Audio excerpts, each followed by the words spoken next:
Have you ever wanted a watch with a dial inspired by the snow falling on tree branches in the Japanese winter and how that snow reflects on the shiny floors of Buddhist temples? If you said yes, then you won't believe this, because this Grand Seiko I have here is inspired exactly by that. This is the Grand Seiko Yuki Gesho. I think this year I haven't reviewed as many Grand Seikos as I did last year, but I believe it's an excellent watch to close out 2024. This watch, as always, is a masterpiece from the Japanese house. The Zaratsu finishing in high gloss are beyond words. The sharpness of the hands that feel like samurai swords, the faceting of the markers, and how they reflect light is simply spectacular. And on top of that package, you add this dial with a peculiar inspiration featuring white and gray tones and a really impressive texture that you can see the floors of the Buddhist temple. And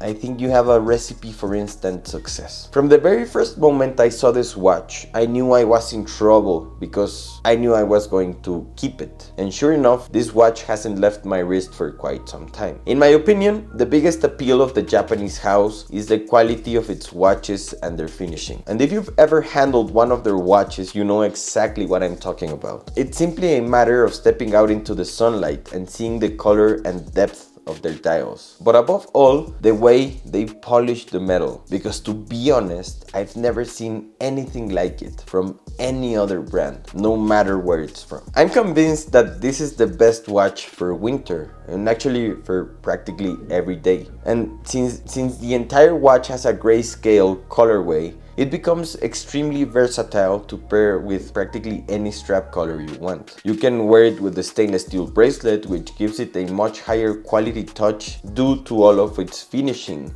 But you can also pair it with many colors like gray that gives this monochromatic scheme, or you can inject color like this bright blue, which looks spectacular. The downside is that the lug width is 19 millimeters, so you'll have to invest in some extra straps because you probably don't have any in that size. Although I believe it's well worth investing in many straps for this watch, because literally with it you can change colors and materials and practically have a different watch each day. It would literally be perfect for daily wear if not for one small detail, which is water resistance, which is actually a very minor detail, because let's be honest, how often do you get your watch near water? It has only 30 meters of water resistance, so that might be a turn off for some people to use it as an everyday watch. But frankly, those are the only two flaws I could find with the watch, and they are really minor factors. If you look at the dial, you can see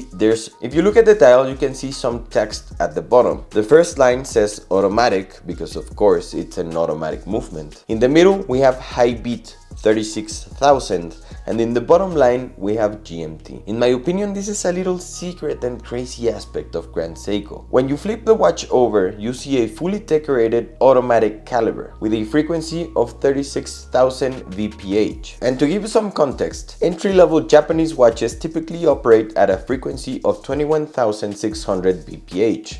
while Swiss watches are at 28,800 VPH. In simple terms, it means that the seconds hand of this watch stops 10 times per second, giving it a much more aesthetically pleasing and constant sweep. You know who also uses this technology? Zenith. This factor helps the watches become more precise, and visually it is much more satisfying and appealing to see a more constant sweep. And this detail is more for the watch enthusiast than for the average person. And then we have the GMT line, which for those who don't know is that little hand that helps us have 2 time zones in one. For those unfamiliar, there are 2 types of GMT. The first one is a desk GMT, which allows you to set the date and the extra hand independently. And the second one is the favorite watch of enthusiasts, which is the true GMT, which means that you can set the time normally, but the date adjusts with the hour hand, which can move forwards and backwards, allowing you to advance or delay the date. It's called a traveler GMT or true GMT because it's really useful when you're traveling to different time zones around the world. I must say, if it wasn't clear enough already, I absolutely love this watch. I don't really know what effect Grand Seiko has on me, but when I see their watch in person, I'm captivated and I can't take it off my wrist. The finishing, the polishing, the dials, the comfort of the watch, and the sobriety of the designs drive me crazy. But what do you think?